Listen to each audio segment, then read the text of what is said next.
si se va a dejar el sistema híbrido, que se analice, ¿verdad? Infiltrados por Top Latina. Tenemos un infiltrado muy especial porque es una persona que es el secretario de las TICs del Partido de la Liberación Dominicana, Domingo Jiménez, que ha estado con nosotros en otras ocasiones, pero en esta ocasión particular lo tenemos aquí para hablar un poco sobre distintas herramientas que existen en la democracia a propósito de los resultados electorales que hemos tenido en estos comicios, que han afectado, o que, bueno, no que han afectado, que son parte del día a día electoral y que los ciudadanos normalmente no conocen. Uno de esos temas que ha estado en el debate y en la palestra pública es el tema del método de Home como herramienta democrática. Entonces, así también hay otros tipos de herramientas y queremos conocer un poquito más sobre eso, Domingo. De una manera simple para todos los que nos escuchan. ¿Qué significa el método de Homs para la clase política y para los dominicanos?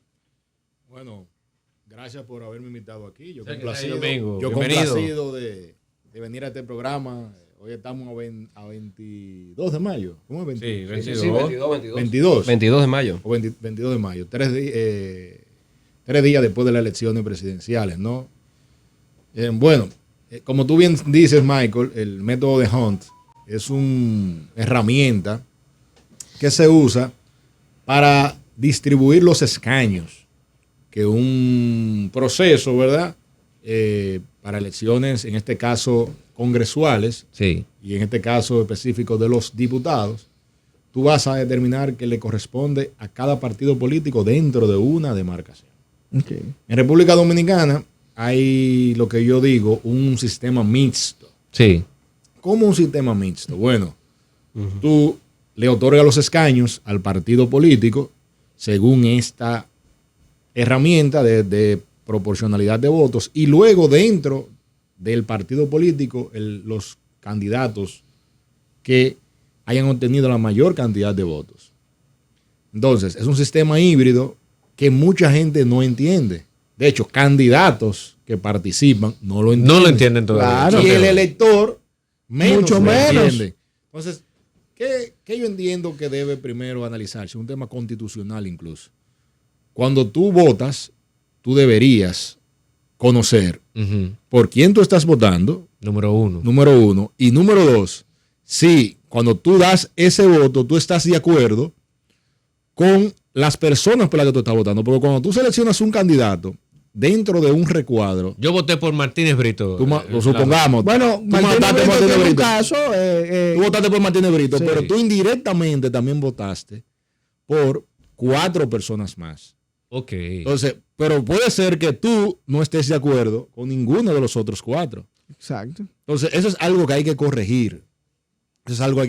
Porque como elector, si mi intención fue de levantarme por la mañana y votar por Martínez Brito, y Martínez Brito, cuando yo le di el voto a Martínez Brito, lo que hice fue ayudar a otra persona que no es Martínez Brito. O sea, a ver, pero vamos. Entonces, eso es una distorsión que se debe examinar. Incluso se debe apelar a la Constitución de la República. Ahora, si tú dices, bueno, ese es el sistema que yo prefiero, entonces yo soy de opinión que no me lo conviertas en voto preferencial, sino en un voto de partido. Yo voy y voto por el partido con lista cerrada y se acabó.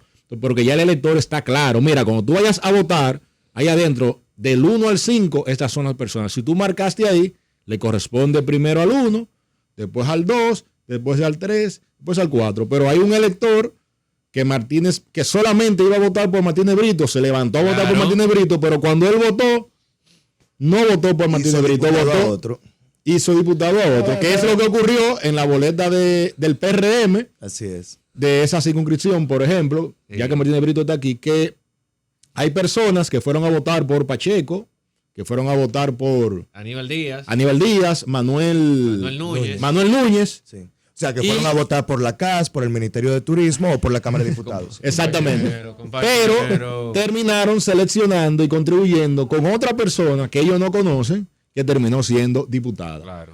Entonces, más electores se levantaron a votar por Martínez Brito, una mayor cantidad de electores se levantaron a votar por Martínez Brito y otra persona por la que nadie se levantó a votar terminó siendo electo. A ver. Entonces eso es algo, una distorsión que hay que corregir. Tú vas adelantado. Entonces... No, pero estamos diciendo la introducción de mi criterio. No, yo te entiendo. Y ahora técnicamente te explicamos el método de Hunt. Para los que nos escuchan, Sí. que tienen, como tú lo dices, a veces el elector, yo mismo que estoy en la vida política, me confundo. O sea, vamos a ver. Esa herramienta, que es un método democrático, tiene una razón de ser. O sea, Sí, claro. si existe, es porque tiene una razón de ser. Totalmente. Pero tú no estás diciendo que es una razón de darle más poder a los partidos mayoritarios. Pero hay casos donde los partidos, donde quien se beneficia no fue el partido mayoritario. Se ha beneficiado otros partidos o otros aliados, ¿verdad? Por ejemplo, hay el caso de la 1 de Charlie Mariotti, que fue diputado del PLD, él ahí se benefició del método de Hunt. En el caso de José Horacio, le perjudicó el método de Hunt con casi 14,000 votos marcados en la casilla de opción democrática. Claro. ¿Cuál es la Sin razón? embargo, se había beneficiado en las elecciones del 20 del mismo método. Del mismo ¿no? método. Sí. Entonces, Fue diputado por ese mismo qué método. bueno que tú dices eso, José, porque la pregunta mía es, o sea, esa herramienta, ¿cuál es la razón de ser? Porque en algunas ocasiones buena, en otras ocasiones mala. ¿Cuál es el objetivo, la esencia de que existe? Sí, mira, por eso dije que aquí usamos un sistema híbrido. Porque como tú bien planteas, hay personas que salen beneficiadas en una ocasión y en otra perjudicadas. No, eso no debería existir. O usted sale beneficiado en un proceso donde la gente fue a votar por usted y que no haya otra, ¿verdad? Otra dirección que te afecte. Me explico. O tú lo pones totalmente preferencial o lo pones totalmente con lista cerrada. ¿Qué Preferencial es que yo prefiero dentro de un grupo de personas, de un grupo de candidatos, a uno. Okay. Si yo prefiero a esa persona y la mayoría de los electores prefieren a esa persona, eso debería ser en orden de votación. Okay. Bien, del 1, si son 5 escaños, del 1 al 5. Ahora, tú me mezclas ese sistema con el método de distribución de escaños. Entonces, los dos sistemas no pueden convivir porque son distorsionantes. Entonces, ¿qué es lo que yo planteo? Pues, bien, si debemos darle los cargos plurinominales a los partidos, pues vámonos con lista cerrada, la gente lo entiende. Mira, cuando te vayas a votar, usted vota por un partido y ese partido presentó una lista. Y esa es la lista. Y la gente va clara. No, yo voy a votar por el partido y el partido tiene una lista y a quienes ellos hayan puesto ahí, esos son los que van. Okay. Pero tú le estás diciendo a la gente, no, mira, estos son mis candidatos, vota por ellos. Sí. Cuando la gente va a votar ahí, preferencialmente selecciona uno y ese elector no sabe por quién está votando en el fondo. En el fondo realmente está votando por más de un candidato. Entonces esa es la esencia de que yo entiendo que el sistema es distorsionante. Ahora. Perdón, Domingo. ¿Ese es el mismo método que se utiliza con los regidores? El mismo, sí, el mismo. Entonces, ¿por qué se mencionaba del voto preferencial y en la distribución, en la presentación de los datos de la Junta Central Electoral, te indicaba votos preferenciales, tanto? Sí, porque el voto preferencial, perdóname Domingo, el voto preferencial te lo presentaban porque el voto es preferencial. Lo que no es preferencial es el resultado. La distribución. Claro. Okay. Porque el voto es preferencial. Por ejemplo, a mí me... Pero un voto preferencial condicionado. Condicionado. Es condicionado porque mira, tú por estás ejemplo, votando dentro de una lista. Cuando tú, es lo que yo digo, reitero, cuando realmente a lo mejor tú no estás de acuerdo con la lista completa. Te forzan a votar por uno. Pero cuando tú votas por uno, arrastra la lista completa. Es un VIP sin el plus. Entonces yo digo a veces, concho, qué problema, qué dificultad, qué destrucción. El hecho qué que difícil te la pusieron. Qué difícil me la pusieron, porque ahora tú me preguntas, ¿el método de Hunt es bueno o es malo? En base a mí, a José Martínez Brito. Martínez Brito, ¿el método de Hunt es bueno o malo? Me perjudicó el método de Hunt. Claro. Pero me perjudicó y benefició a otro candidato de mi partido también, que fue a Charlín. Sí. Repito, el ejemplo más fehaciente es, José Horacio fue diputado en el 2020 gracias al método de Hunt. Y no fue diputado en el 24 gracias al método de Hunt. Sí. Tú dirías, bueno, El método busca, que era la naturaleza, y yo, de hecho, hoy en el tribunal, hablaba del espíritu del legislador. Exactamente. Si la ley no lleva el espíritu del legislador a la práctica, la ley no es objetiva. Porque el espíritu del legislador, al generar el método de Hunt, que es un método traído por una mente brillante a República Dominicana, que fue José Francisco Peña Gómez, lo propuso en su momento porque entendía que de esta manera él podía aumentar la cantidad de curules en el Congreso y que esto lo iba a fortalecer, como al efecto ocurrió. Porque lo que hacía el método, o lo que se pretende con el método de Hunt, es que personas, minorías, puedan tener representación en el Congreso y que el Congreso siga siendo el más democrático de los poderes del Estado. Pero resulta que hay una parte del método de Hunt en la que tenemos que tener cuidado. ¿Cuál es eso? Dense cuenta cómo el método elige los primeros 3 diputados por mayoría del PRM y luego pasa a las minorías. Te elige el primer diputado de la Fuerza del Pueblo en la circunscripción 2. Y cuando va a elegir el quinto, ¿a dónde vuelve? Al PRM. Al PRM. Exacto. Con una candidata con una cantidad pírrica de votos, pero que ella no es la minoría que busca proteger la ley. Porque ella no forma parte de una minoría. Ella es mayoría del partido mayoritario, exacto, lo que tiene poco voto. Pero no es parte de una minoría. Entonces ahí es donde uno dice, cónchale, ¿nos conviene método de Hunt? No. Y vámonos al voto directo. Si hubiese sido por voto directo, por ejemplo, José Horacio tampoco pasaba. Porque no le daban los números. Charlín no pasaba. Yo no pasaba por voto directo tampoco. Porque todavía hay un diputado que tiene más votos que yo en la Fuerza del Pueblo, que Pedro Jiménez. Sí. Que si yo hubiese ganado, si yo hubiese obtenido la curula a través del método de Hunt, él estuviera diciendo exactamente lo mismo en contra del método de Hunt, porque él, teniendo más votos que yo, no pasó. Él fue también. Entonces, lo que yo entiendo es que nosotros tenemos que hacer algo, y perdóname, Domingo, que te he tomado tanto tiempo en este monólogo electoral de Hontiano, sí. Lo que sucede con República Dominicana lo he venido yo diciendo desde hace mucho tiempo, que aquí somos especialistas en copy-paste de leyes que no se parecen a la idiosincrasia de la República Dominicana y terminan pareciéndose a otros países. ¿De dónde trajeron el método de Hunt? De un país que es parlamentario, que tiene un régimen parlamentario. Eso viene de los anglosajones.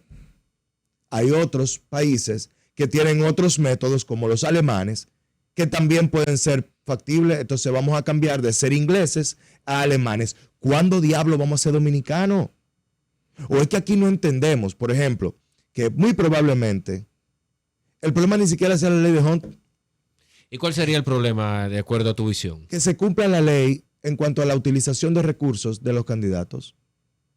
Porque aquí hay candidatos que solamente pudiendo gastar 4 millones de pesos, 6 millones de pesos, te gastan 60 y 70 millones de pesos. Eso no es también falsear la voluntad popular.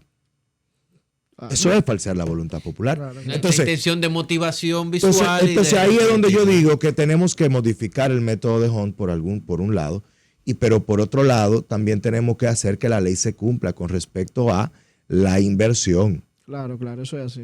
Claro. Así. Perdona, Domingo, entonces continúa. Vamos. Mira, yo totalmente de acuerdo con Martínez Brito. Mira, yo recomiendo, esa es mi recomendación, que se analice, ¿verdad? Si se va a dejar el sistema híbrido, que es como el punto medio. Hay gente que no estaba de acuerdo con el voto preferencial porque no existía el voto preferencial. Se empezó a implementar a partir del 2002. Veníamos de la lista cerrada. Los votos de arrastre. Entonces, ¿qué es lo que dice una tendencia? ¿Verdad? Dice, bueno, los cargos plurinominales son del partido. Pero como son del partido, también vamos a darle la apertura a aquellos candidatos que tienen mayor popularidad y no lo puede seleccionar solamente el partido político en una primaria interna, sino que vamos a darle esa lista de candidatos a la población para que lo elija. Y ahí surge el método preferencial, que es de aquí, pero es preferencial con lista cerrada combinado. Si aquí será difícil irse por un lado, tema de lista cerrada y por otro lado con el método preferencial, flexibilicemos entonces el método de Hunt. Hay otro método que es el que yo recomendaría que se implementara en República Dominicana. Si hay otros métodos. No, hay muchísimos. Ya Martín de Brito habló de uno alemán, que es el... Está trending ahora. Exactamente. Pero ese yo lo veo bien, pero el que yo más veo adaptado a República Dominicana es el cociente Hare. ¿En qué consiste? se basa El cociente Hare trata de si tú sacas una proporción de los votos totales, que los escaños que tú obtengas estén más cercanos a la proporción de votos que tú sacaste. Yo te voy a poner un ejemplo. Uh-huh. El Partido de la Liberación Dominicana, aquí tengo el dato, a nivel nacional sacó, sumando los votos de todos sus diputados, ¿verdad? Sacó un 14.68% de los votos. Ok. Sumando el voto de todos los diputados. El PRM y aliados sacó 56%, pero como partido un 47%. ¿Qué pasa? Que hoy el PLD apenas sacó 12 diputados. Cuando tú tienes 12 diputados de 100, quitando los nacionales, tú tienes aquí, déjame hacer el ejemplo aquí en la computadora, tú tienes aquí 185, 12 sí. Entre 185, que son los diputados sin los nacionales. Eso te da solamente un 6%. Ok. O sea, tú acabas de sacar un 15% prácticamente, pero por tú aplicar el método de Hunt en todo el territorio, lo que terminas es sacando un 6%. En la representación, sí, es la mitad de lo que sacaste en pero el PRM, con su saldo, saca 50 y casi 56%. Sin embargo, obtiene el 80% de los escaños. O sea, eso es absurdo. Sí. O sea, ¿qué es lo que trata el cociente O'Hare? Que tú vienes y sacas una cantidad de votos y tú lo divides entre la cantidad de escaños y nunca un escaño, ¿verdad? Por ejemplo, el último escaño, tú no puedes estar por encima de ese cociente. Por ejemplo, en circunscripciones como la número 3 de la provincia de Santo Domingo, el PLD terminó sacando 2 diputados, la Fuerza del Pueblo 2 diputados y el PRM saca 9. Pero ¿qué pasa? Que el PRM no, si tú sacas 9 de 13, para ponerte un ejemplo, 9 de 13 termina siendo un 70%. Y el PRM no sacó 70% en esa demarcación. Totalmente. Pero si tú le aplicas el cociente de Hare, el porcentaje que sacó el PRM, que fue cerca de un 55%, es más cercano. En vez de sacar los 8 que te dije, los 9 que sacó, va a terminar sacando 6 o 7. Entonces, ¿qué pasa? Ese cociente hace que se parezcan más la cantidad de escaños a la cantidad de votos que tú sacas. Y entonces sí se aplica el concepto de proporcionalidad que dice la ley, porque el método, claro, porque el método de Hunt, valga la redundancia, no está en la ley.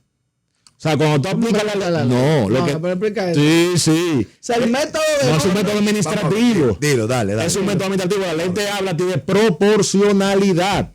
Y el método es un método administrativo. Ven acá, compañero, pero estamos no trabajando bajo un esquema pseudo legal. Lo que pasa es que la Junta Central Electoral tiene la potestad de organizar, de normar esos procesos. Y cuando yo te digo a ti, yo voy a hacer una distribución proporcional, la Junta Central Electoral entonces aplica uno de los métodos más comunes, que es el método de Hunt, y lo hace por vía administrativa a través de una resolución. Pero tú entonces, ¿qué eso? Sí, es así. Domingo, eso entonces abre toda una ventana. Claro, totalmente. Cualquier candidato que deposite un recurso ante una alta corte. Porque es que aplica proporcionalidad. El método de Hunt no es que no te aplique la proporcionalidad. Lo que pasa es que la Junta tiene la atribución de qué herramienta utilizar. Exactamente. Ya. Lo que pasa una de tantas. Entonces, yo lo que entiendo es que el legislador debe reforzar la proporcionalidad en la ley y ponerle mínimos y ponerle máximos en la ley. Mira, una proporcionalidad y poner un nivel de tolerancia. Si tú sacas un porcentaje, tú nunca puedes desviarte de este porcentaje en tanto por ciento. Y tú sacas este mínimo, tampoco te puedes desviar del mínimo. Y así va a existir una mejor distribución de escaños en todos los partidos. Entonces ahí probablemente los que son, porque yo te digo la verdad, yo no me voy con uno de los dos métodos. Ojo, esto yo lo estoy diciendo a partir de la realidad, que hay dos grupos. Los partidos políticos primero no van a querer ceder, y son los que controlan el Congreso, no van a querer ceder los cargos plurinominales, probablemente outsiders, personas que no son militantes del partido. Pueden cederle 1 escaño, 2 escaños, 3, pero si tú lo aplicas totalmente preferencial, personas que no necesariamente militan en los partidos van a ocupar en mayor proporción las boletas y van a salir más personas ajenas a los partidos políticos. Yo sé que los partidos políticos no van a ceder con eso y ya es una conquista el voto preferencial. Lo ideal sería que tú armes una boleta de diputados y los diputados aparezcan dentro del recuadro, pero solamente se seleccionan aquellos que son más votados. Eso sería lo ideal. Porque así hay que pensar en el elector. El elector cuando va y se levanta a votar por una persona, él no se levanta y dice, no, mira, yo voy a votar por el recuadro y cuando aquí entonces selecciono uno de ellos. Eso no es así. Puede ser que de 100 gente, 5 piensen así. Entonces, ya que está el sistema híbrido, yo lo que opino que se debe flexibilizar. El método de Home beneficia más a los partidos que sacan más votos dentro de un recuadro y le otorga, como bien dijo Martínez Brito ya, los últimos escaños se los termina otorgando al que sacó la mayor cantidad de votos y no privilegia la representación de las minorías. Que pudiese ser eso una salida. Bueno, eso pudiera ser una salida. Cuando ya tú llevas el 50% de la matrícula, no te ves más escaños. No puede volver para donde exactamente. Ti. Eso es lo que hace en el método, el cociente Haar, eso es lo que hace. No lo dice así explícitamente, pero lo que hace, digo, mira, cuando yo alcance el cociente, yo divido, por ejemplo, si saqué 10,000 votos, si son 5, son 2,000 votos, yo no puedo entonces darle otro escaño más que el que me corresponde por los 2,000 votos que obtuve. Domingo, quédate ahí que vamos a una pausa y cuando regresemos, vamos a seguir hablando que hay mucha gente que votó por un candidato y por los tantos métodos que tú dices que existen, quizás ese no es el electo el día de hoy. Ustedes saben que nuestra legislación incluye 178 diputados en el territorio nacional, sí, que son los que todos los electores salieron a elegir el 19 de mayo, 178 escaños. Entonces, tenemos 190 en total en el Congreso. Uh-huh. Los otros 12 son 7 que son del exterior, sí, y 5 que nadie elige directamente, sino que parten de una acumulación de votos en el nivel de diputados. Se llaman diputados por acumulación de votos nacionales. Entonces, en este caso, los 5 diputados que corresponden al nivel nacional se aplica un criterio distinto al que hablamos del método de Hunt. Ahí se prioriza primero aquellos partidos políticos que obtuvieron una votación por encima del 1%, pero que en esa distribución de los 178 diputados no tuvieron ninguno. Ok, o sea, eso es para poder incluir a esos partidos minoritarios, los que menor voto obtuvieron. Exactamente. O sea, como el Partido Reformista, por ejemplo. Pero ¿qué sucede? El PRD. En esta elección de los 178 diputados, los partidos que obtuvieron más de 1%, por ejemplo, los que obtuvieron 1% en este escenario, se lo voy a decir porque tengo el dato aquí. Fresquecito. Sí. Yo sé que quien no tuvo el 1% fue el PRD, lamentablemente. No, sí, lo tuvo. Lo tuvo en el nivel de diputados. Okay. En el nivel de diputados sí lo tuvo. Los partidos que obtuvieron más de o sea, que los electores marcaron ese recuadro, al menos un 1% de todos los electores. Entonces, Justicia Social en el nivel de diputados tuvo 1.16%. Okay. Dominicano por el Cambio tuvo 1.26%. Partido Reformista Social Cristiano, 1.81%. PRD, 2.11%. PLD, 14.68%. Fuerza del Pueblo, 16.72%. PRM, 47.26%. En esta... No escuché al PUN.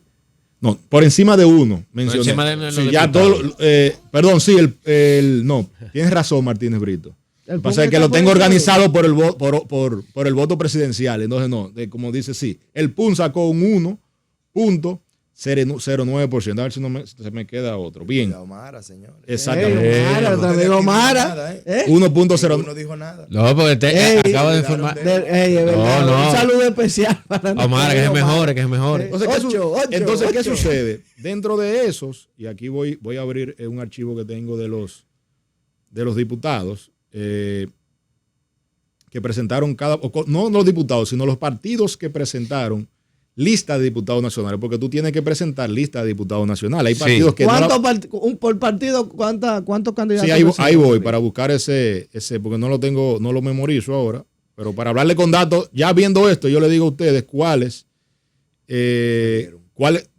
más que cuáles salieron, sino cuáles partidos obtuvieron escaños. Okay. ¿Cuáles partidos obtuvieron? Pero primero, brevemente, Domingo, para ir buscando, sigamos hablando. Define cómo es que se eligen esos escaños.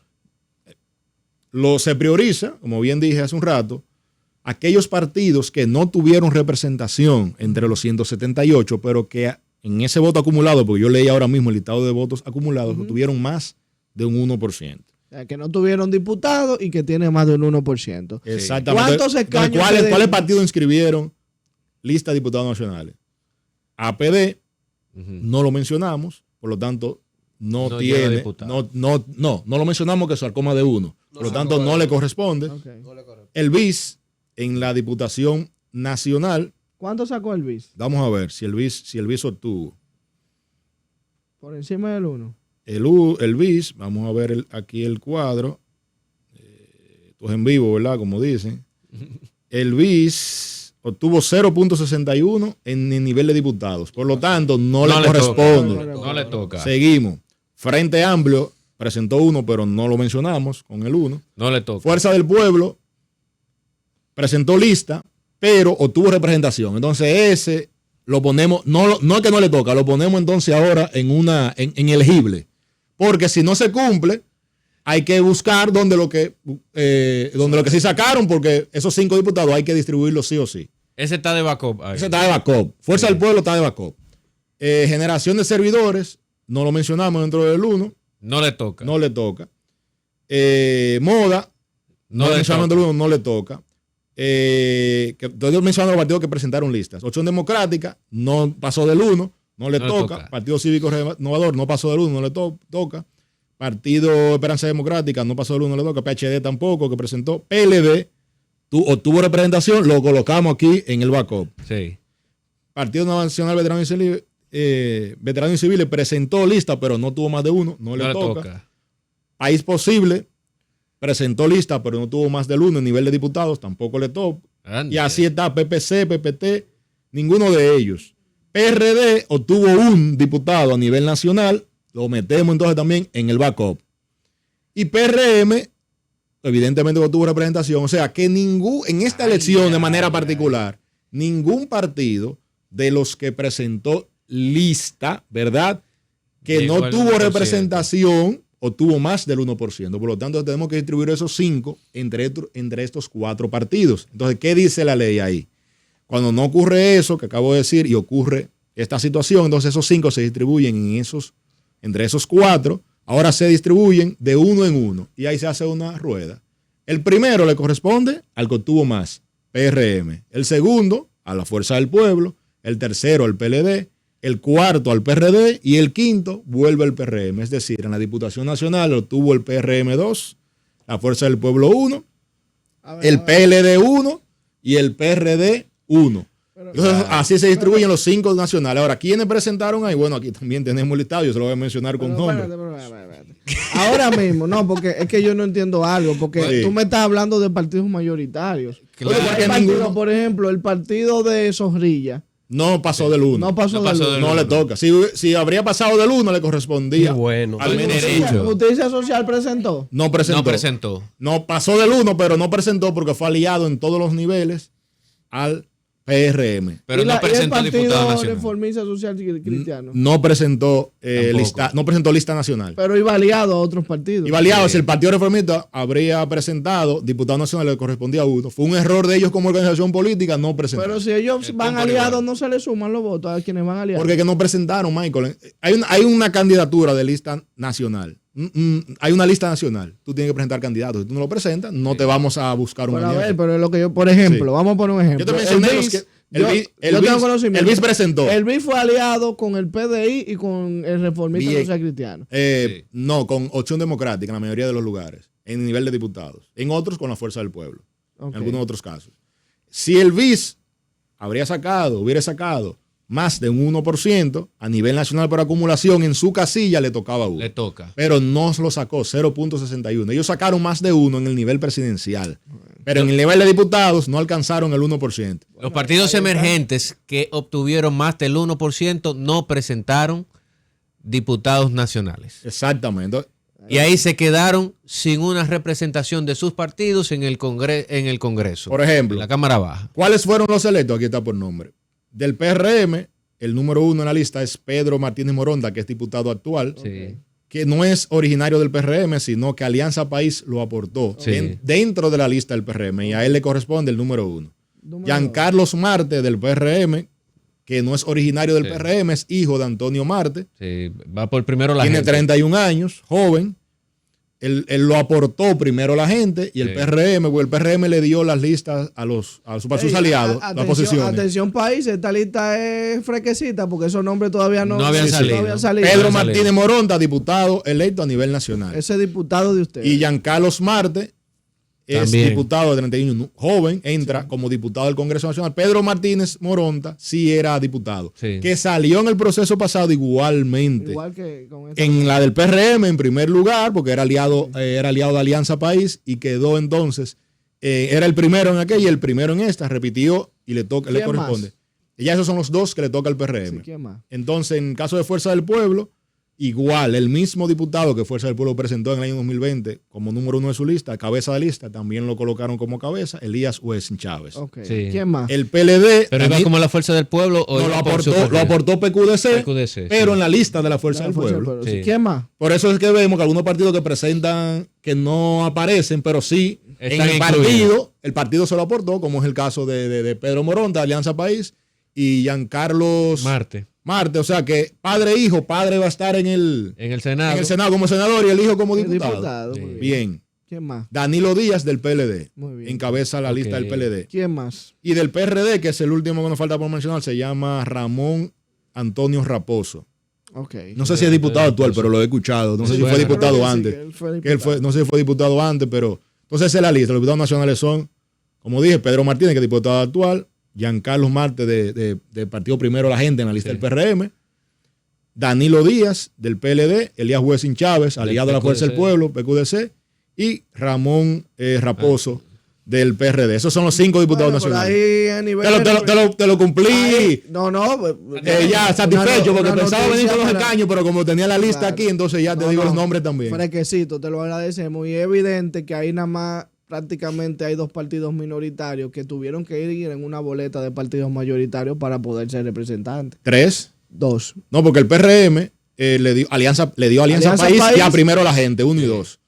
Y la Fuerza del Pueblo le dio el número 1 a PQDC. Ok, perfecto. Entonces, en este caso, todos los partidos minoritarios que fueron aliados y no presentaron un candidato a diputado, ¿podían presentar a través del partido o ellos de manera Sí, individual tenían el derecho. un diputado nacional? Tenían el derecho en ambos, o aportarlo a través de la lista del partido mayoritario o presentarlo ellos mismos. En el caso, ahí ellos fueron cubiertos, los minoritarios, aliados al PRM, el PRM le cedió sus listas nacionales a los partidos aliados. En este Aquí, caso. entonces, Igual que la Fuerza del Pueblo se la cedió a los aliados. El PLD presentó, esos son de los, ¿verdad? Tal vez Martínez Brito de los errores. Mira cómo se priorizan los aliados. Y el Exactamente. PLD. Y pasó lo mismo en el Parlacén.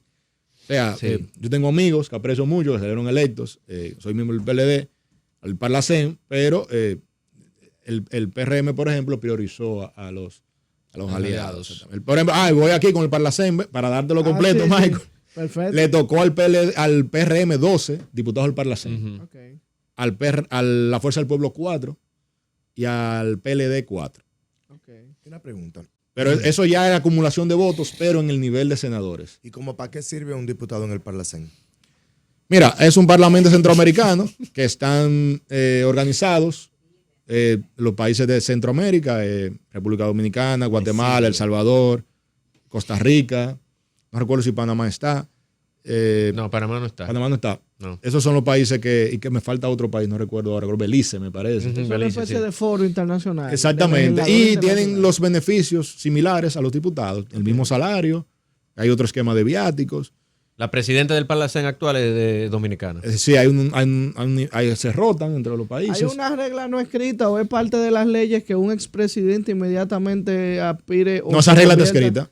Una regla escrita. O sea, un expresidente y un ex vicepresidente, el periodo siguiente le corresponde ser diputado Una del plaza, Parlacén. el diputado del Parlacén. Exactamente. Importante. Pero Margarita, ¿Cuánto tiempo? No, por solamente 4 por un años. solo periodo. No, Margarita Cedeño, por ejemplo, y Danilo Medina, actualmente son diputados del Parlacén. Ahora, a partir del 16 de agosto, o no el 16 de agosto, sino cuando se termina el ciclo en el Parlacén, que no es el 16 de agosto, es un periodo más adelante, no recuerdo ahora mismo la fecha. Creo que es noviembre. Exacto. Entonces ya ellos dejan de ser diputados, pero en el caso de Margarita Cedeño fue cabeza de lista en el PLD y le corresponde. Entró, pero electa en este caso. Seleccionada. Seleccionada. Electa dentro de su organismo, Exacto. que lo eligió. Hay 4 años más. Hay un método que es ese para el tema. El método del para saber qué es lo que.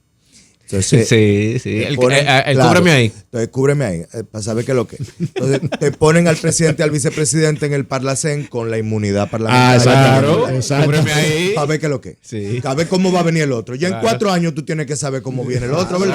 Claro. Como ya tú sabes cómo viene el otro, pues ya tú sabes si te ¿Sabes qué? sales Sí, o sí, te ¿sabes qué, Martínez incluyes. Benito? Yo Ese es creo muy que parecido al ayúdame ahí. recoge la sabiduría popular Y la traduce. siempre y la traduce. Y no solamente la sabiduría popular del pueblo, sino también la sabiduría del sistema. Así Las es. dos. Él la pone las dos ahí.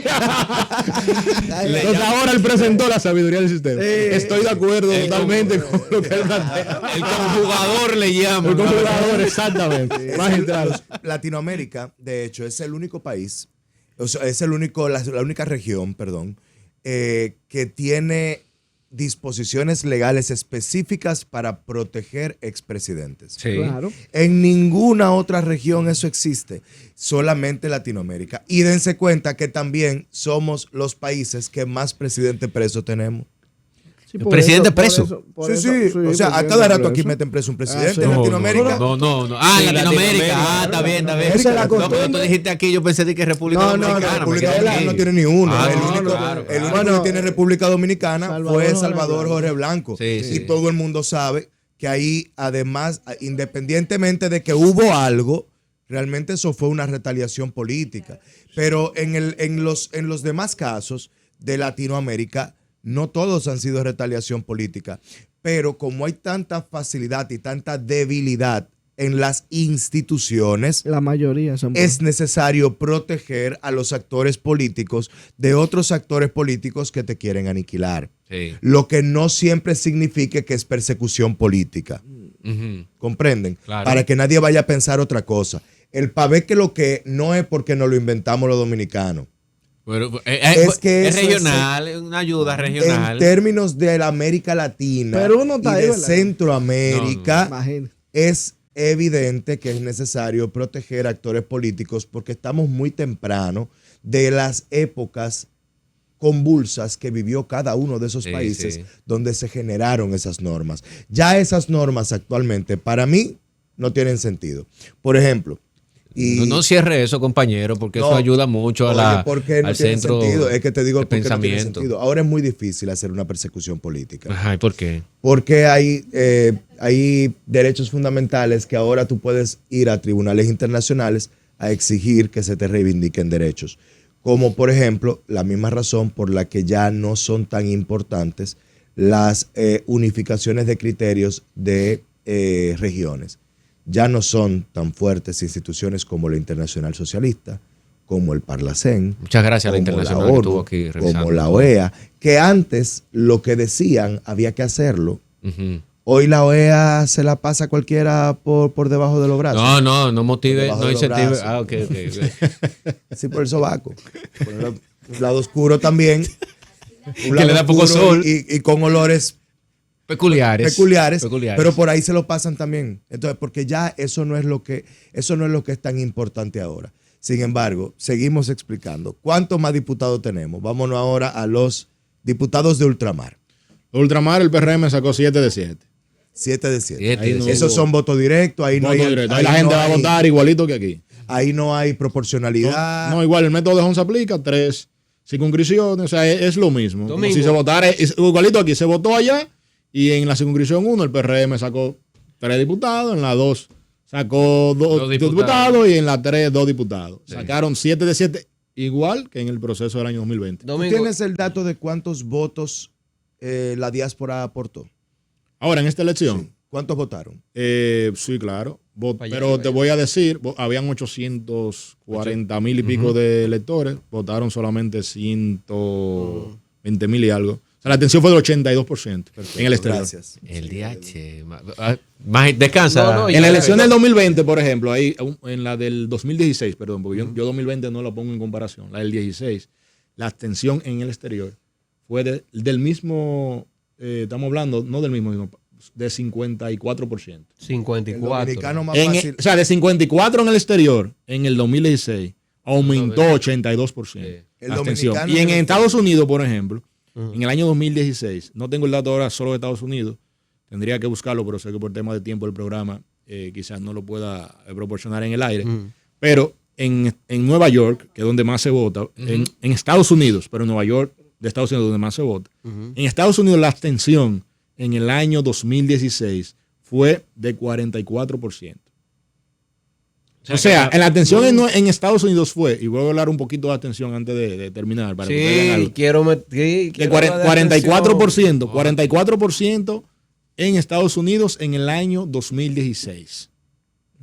Miren ahora cuando fue prácticamente de 80%. O sea, hay un tema con la abstención O sea, que no, pero repíteme. que se debe estudiar como país. 80%. Como país. No, esto no tiene que ver con partido político solamente. O sea, Junta Central Electoral debe mandar a hacer un estudio de por qué están aumentando los niveles de abstención. Hay muchísimos factores que pueden afectar, pero ya cuando tú pasas en el año 2016 de 32% de abstención en esta elección a 46%, estamos hablando de un 50% del aumento de la abstención de una elección a otra, porque la de 2020 no la, ustedes saben que un tema de pandemia, personas que estaban enfermos, adultos mayores, muchas personas que tenían miedo, o sea, es un tema ya de pandemia, eso es un año típico. En estadística es un outlier, tú no lo puedes involucrar. Ahora, tú saltar de 32% a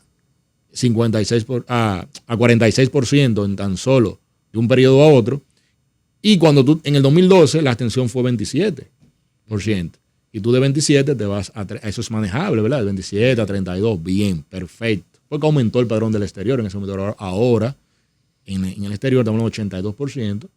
Aquí, sin el exterior, la abstención fue de 42%, pero general 46%. Casos como Santiago de los Caballeros, tiene una abstención de 55%, Santiago de los Caballeros.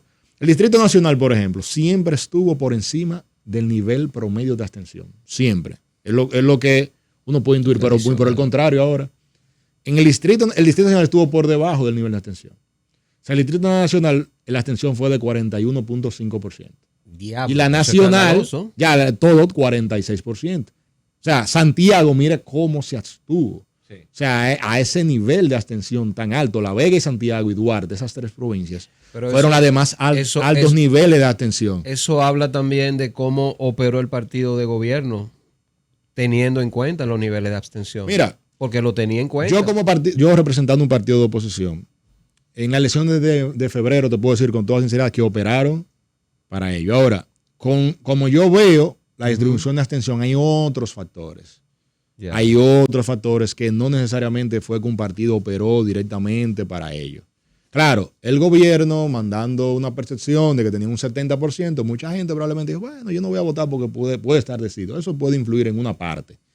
En el caso de Santiago, yo tengo mi propia tesis. Eso es mía, la de domingo. Y ya tú, si Dale, la escribiste, dale. la puedes compartir. La puedo Dale, compartir dale, porque la dale. escribí anoche. Analizando los datos, yo digo, bueno, pero Albert Martínez, por ejemplo, o sea, el Santiago de los Caballeros ha tenido 8 años, los últimos 8 años de gloria, de cambio trascendental en esa ciudad. Todo el mundo reconoce la gestión de Albert Martínez frente a la alcaldía. Toda la población de Santiago. Pero hay que reconocer que si tú distribuyes, por ejemplo, aquí a Luis Abinader, pero Luis Abinader en el Gran Santo Domingo no ha invertido, ni le ha dado por los tobillos lo que hizo el Partido de la Liberación Dominicana.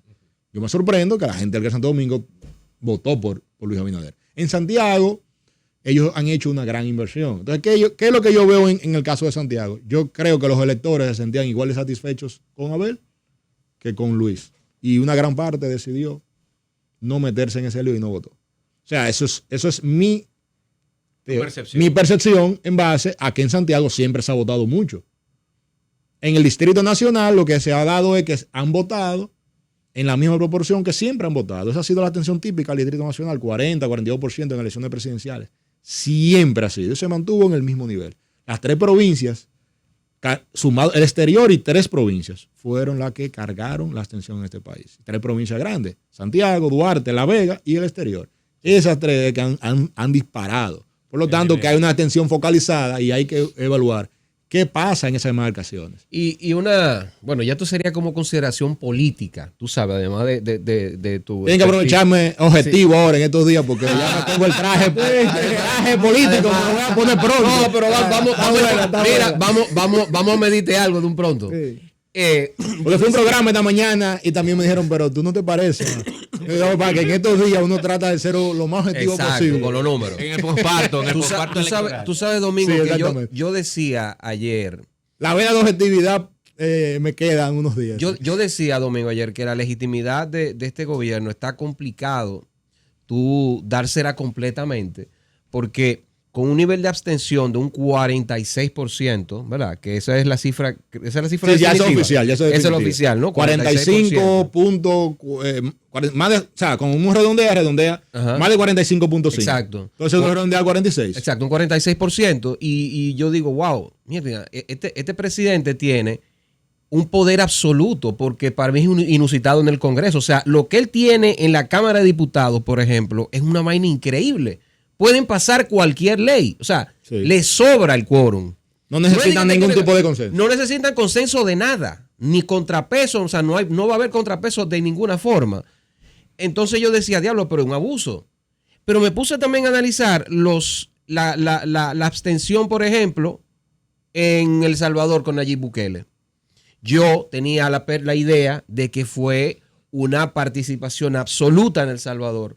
Mi hermano, fue de 49% la abstención también. Similar aquí. Similar aquí. Entonces, lo que te pregunto, si tienes el dato, ¿en Latinoamérica es tan común la abstención? Mira, no tengo... Porque entonces estamos en una crisis de legitimidad. No tengo el dato. En un grupo que hay varios amigos políticos, ayer, antes de ayer y ayer, en los 2 días, pero más antes de ayer, que se empezó a analizar el tema de la abstención, alguien comentaba de que también va vinculado con el progreso económico y la mejora del bienestar. El desarrollo. La calidad de vida de los ciudadanos. Normalmente, la mayoría de personas, incluyéndome, no sé si caigo ahí, pero como soy militante político, sí, nos vinculamos a los partidos políticos, se vincula la mayoría de la persona, lo ve el partido como un instrumento de ascender socialmente. O sea, un partido político te abre puertas que probablemente la empresa no te la abre. Porque en el partido político tú puedes hacer rebelión. Y si la mayoría está de acuerdo contigo, tú puedes llegar al máximo nivel de ese partido político. En la empresa no, tú puedes hacer rebelión, pero te tienen que quedar a la decisión finalmente del dueño de la empresa. Sí. Por lo tanto, el partido político te da esa puerta a la democracia. Tú tienes iniciativas que la puedes llevar a cabo, sí, por iniciativa popular, por iniciativa de la mayoría de los individuos. Puedes colocar plataformas para que las personas participen y evidentemente uno puede ascender socialmente estando vinculado a un partido político y servir al país, ¿verdad? Ahora, ¿qué pasa? Que mientras las sociedades le quedan menos conquistas por resolver, o sea, cuando ya el nivel de calidad de vida es superior, donde la gente se levanta sin ningún tipo de preocupación, puede ir al trabajo, se acuesta, tiene una familia, las carreteras están asfaltadas, hay un mayor nivel menos apagones, la educación está garantizada, hay mayor acceso a la información, la gente dice, bueno, yo voy y voto, si yo voto no pasa nada. En fin, o sea, ese nivel ya de influencia de los partidos políticos se ve mermado. Y yo creo que en eso el Partido de la Liberación Dominicana, que es el partido que más ha contribuido con el progreso y desarrollo de esta nación, entonces, haciendo lo correcto para que el país progrese, ha sido entonces el más afectado, porque ha sido el partido más fuerte del sistema, y ahora yo veo que se está socavando el sistema en partido político. Y lo que ha pasado en esta elección, mira que votó menos gente de los 3 partidos más importantes, menos gente por el PLD. O sea, la afiliación política que el PLD ha tenido a través del tiempo siempre ha sido mayor. Sí.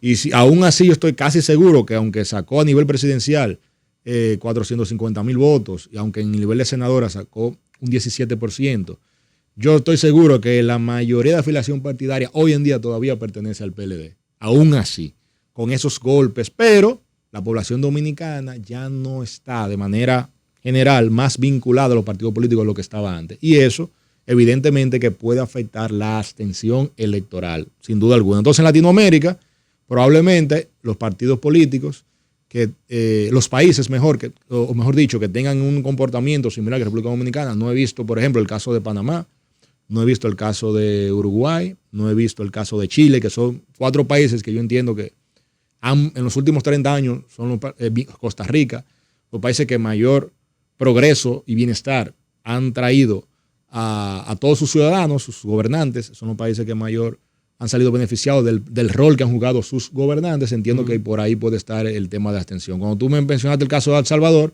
es muy probablemente que se diera lo mismo que se dio en Santiago. O sea, digan, bueno, o todo está aquí resuelto, ya yo sé que va a ganar Bukele, no me siento motivado. Y él puede tener también una oposición, pero esa oposición no quiere manifestarse y mejor prefiere quedarse, abstenerse. Que yo entiendo que pasa también aquí. O sea, hay personas vinculadas al Partido de la Liberación Dominicana, electores relacionados con el PLD, que han preferido no votar. Y yo sé, estoy seguro, y nosotros tenemos datos, que la mayoría de relacionados, que no son personas militantes del PLD, se han abstenido de votar. O sea, y eso afecta, la abstención afecta evidentemente al partido que ha sido más fuerte del sistema, que en este caso el PLD. Sí. Mira, la última pregunta para cerrar esto aquí. Domingo, aunque los procesos democráticos son abiertos, Sí. no se le puede poner límite a la abstención, un límite superior a la abstención para que sea representativo realmente de la cantidad de votantes. Mira, hay países que obligan, ¿sabes? Que constitucionalmente está el voto es obligatorio. Y hay otros países que penalizan a aquellos ciudadanos que no votan. Yo entiendo que una democracia como República Dominicana todavía es mucho pedirle. O sea, pedir que sea el voto obligatorio, que se penalice cuando aquí, aunque se ha crecido, ¿verdad? Ingreso per cápita, bienestar social, todavía hay mucha desigualdad. Entonces, tú no vas a poder medir a todos con la misma vara. O sea, una persona que sea muy pobre, que decida no votar, tú no lo puedes penalizar. Entonces, yo creo que todavía en República Dominicana no estamos en ese estadio de poder penalizar. Entonces, el único criterio para tú regular la abstención sería tú ponerlo en la Constitución o por ley. En este caso tendría que ser en la Constitución porque es un derecho. Sí. Es un derecho. Tú tendrías que llevarlo a la Constitución, ponerlo como un deber, el deber y las consecuencias de no votar, entonces que sean ya reguladas por la ley. Yo tengo una teoría. Para hacer eso lo que hay es que promocionar y motivar más a que las personas vayan a votar, a enseñar a votar, porque es evidente que hay personas que todavía no saben votar. Y todos ese presupuesto que se invierten en temas de publicidad deberían de ir orientados a que la gente conozca cómo votar. Gracias, Domingo, por estar aquí. Gracias, de verdad. Agrego a eso, Michael, antes de que te vayas. El problema es que cómo vamos a aprender a votar si cada 4 años nos cambian la forma de votar. Otro tema. Diablazo. Llévatelo, Josecito. Infiltrados por Top Latina.